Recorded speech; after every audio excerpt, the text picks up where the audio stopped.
ये बात है 2011 की, जब मैं कलकत्ता में केओपीटी कोलकाता पोर्ट ट्रस्ट में ड्यूटी कर रहा था।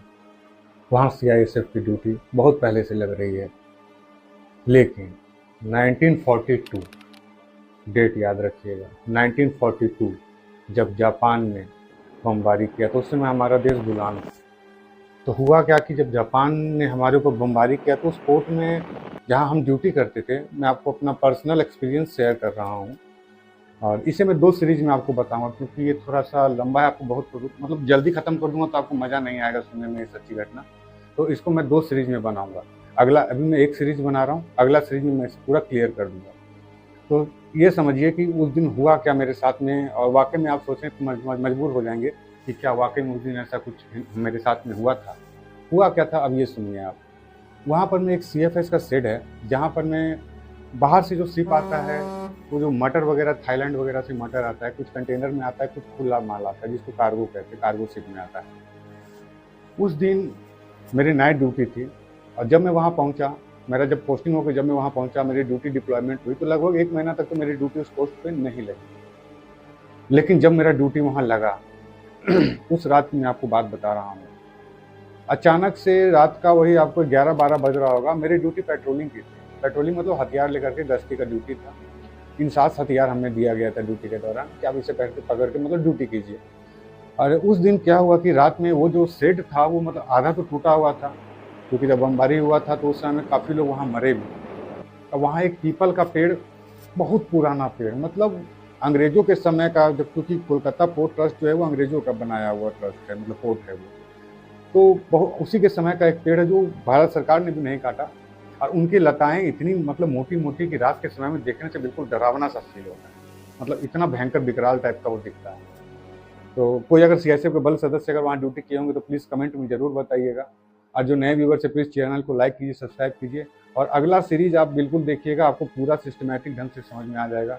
जैसे कि मैंने पिछले आसाम के वीडियो में मैंने आपको बताया है, मेरा पिछला वीडियो आप देखिएगा जो आसाम में जो घटना घटी थी उसके बारे में मैंने पूरा डिटेल में बताया है। चलिए अब बात आते हैं मुद्दे पर में कि उस दिन हुआ क्या था मेरे साथ में। मेरा नाइट ड्यूटी था और मैं बैठा हुआ था, इसी तरह से कुर्सी पर मैं बैठा हुआ था, सामने में एक हथियार एसएलआर पकड़ा हुआ था, मैं सॉरी इंसास। रात के दौरान हमारे यहाँ 3-4 चेकिंग होता है, इंस्पेक्टर, एसी, डीसी, कमांडेंट, ये सब चेकिंग में आते हैं, तो हम लोग को जगना पड़ता है बीट बुक लेकर के। उस दिन क्या हुआ कि कंपनी कमांडर इंस्पेक्टर हमारा चेक करके गया। उसके बाद में थोड़ा सा रिलैक्स करने के लिए मैं अपना कुर्सी पर मैं बैठा, बैठ करके कुछ सोच रहा था। उतने में मेरे को लगा कि मेरे पीछे से कुछ लोग जो है सो मतलब चलते हुए पार हुआ। हालांकि बहुत लोगों का ऐसा भी कहना है कि वहाँ चोर लोग आते हैं चोरी करने के लिए, तो इस बात को भी मैं आपको थोड़ी देर बाद बताऊंगा, चोर का भी एक पहलू है वो भी मैं आपको बताऊंगा। लेकिन सबसे पहले समझिए कि मेरे पीछे से जो निकला तो मुझे ऐसा, क्योंकि मटर वहाँ छीटा, क्योंकि पोर्ट है, मटर का कोई वैल्यू नहीं है, मटर छीटा हुआ है। पीछे से जब निकला ना तो मेरे को ऐसा लगा कोई निकला पीछे से। जब पीछे में घूम करके देखा तो मेरे को कुछ नज़र नहीं आया।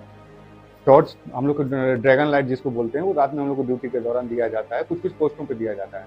तो हम जो है सो ड्रैगन लाइट मारे। ड्रैगन लाइट जब मारे हैं तो देख रहे हैं कि चारों तरफ कुछ नहीं है, कुछ नज़र नहीं आ रहा है। और जो लहर है, क्योंकि पोर्ट एकदम जेटी के बगल में मेरा ड्यूटी था, क्योंकि जो जापान ने जब बमबारी किया था तो उस पोर्ट के जेटी को उड़ाने के लिए, जेटी मतलब जहाँ पे शिप आकर के खड़ा होता है, उस जगह को उड़ा दिया था।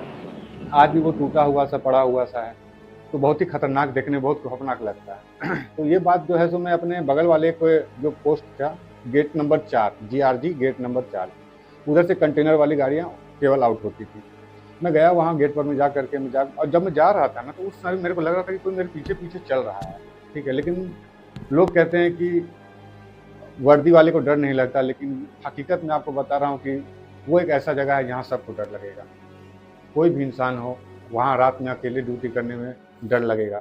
बाद में उस ड्यूटी पोस्ट को हटा दिया गया। कैसे हटाया गया, कुछ लोगों ने कंप्लेन किया, हम लोगों ने भी कंप्लेन किया, तो वो मैं आपको, जो मेरा जो दूसरा वीडियो होगा मैं उसमें आपको पूरा डिटेल से बताऊंगा कि इस पर पूरा क्या क्या कार्रवाई पूरा हुआ। अब बात आते हैं कि जब मैं गेट नंबर 4 पे गया, जीआरजी गेट पे, तो मैं जाकर के मैं बताया उसको, हवलदार था वहाँ पर, मैं बोला मेजर ऐसा ऐसा बात है। तो वहाँ पर में मुझे कुछ ऐसा डर सा लग रहा है, कुछ जैसे लग रहा है पीछे से निकल जा रहा है, कुछ आवाज़, मतलब बहुत डरा टाइप सा लग रहा है कि मतलब पानी का आवाज़ भी आ रहा है तो इतना डरावना टाइप का आ रहा है, और कुछ कुछ आवाज़ें सुनाई दे रही हैं। तो मेरे को हवलदार बोला कि झाजी आपको नहीं पता है क्या? हम बोले क्या? तो आप कहाँ पर बैठे हुए थे आप? हम बोले हम तो शेड के अंदर बैठे हुए थे। बोला अरे आप शेड के अंदर क्यों बैठे हुए हैं, आप बाहर में निकल करके जेटी जहाँ से टूटा है उसके आपको कम से कम 10-20 मीटर पीछे से आपको वहाँ बैठना है कि बाकी पोस्ट भी आपको दिखते रहे, वहाँ कभी अकेले मत बैठिएगा।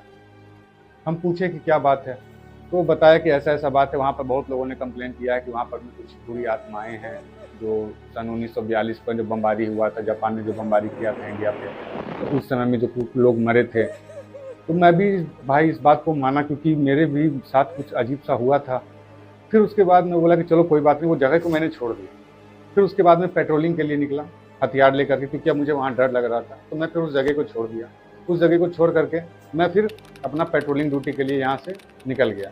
अब पेट्रोलिंग ड्यूटी के बाद फिर क्या हुआ मैं आपको पूरा बात बताऊंगा। 3-4-5 बार मेरी वहाँ ड्यूटी लगी, बाकी लोगों को भी लगी। कैसे क्या हुआ ये मैं आपको नेक्स्ट वीडियो में बताऊंगा, दूसरे सीरीज में। 2 सीरीज में इस वीडियो को ख़त्म कर देंगे। और प्लीज़ जो चैनल पे नए आए हैं प्लीज़ चैनल को लाइक कीजिए, सब्सक्राइब कीजिए। और इसी तरह का, और आपको क्या लगता है, क्या वाकई वहाँ पर में ऐसा कुछ है जो आज भी जीवित है लेकिन इंसानों के आंखों से ओझल है? क्या आपको लगता है? अगर आपको लगता है तो आप प्लीज़ कमेंट बॉक्स में अपनी राय जरूर दीजिएगा कि आप कभी महसूस किए हैं इस तरह का चीज़। आपको लगता है कि क्या वाकई में ये चीज़ होता है? क्योंकि मैंने तो फील किया है, मैंने फील किया है, तो मैं आपको बता रहा हूँ। मैंने बहुत सी घटनाओं को फील किया है जो मैं सब आपको शेयर करूँगा। और चलिए ठीक है, कोई नहीं, नेक्स्ट वीडियो में मैं आपको बताता हूँ जो भी चीज़ इसका इस कहानी का मतलब क्या हुआ, ये जो था हमारे साथ में जो घटना घटा, इसका क्या हुआ लास्ट में, ये सब चीज़ मैं आपको बताऊँगा। तब तक के लिए जय हिंद।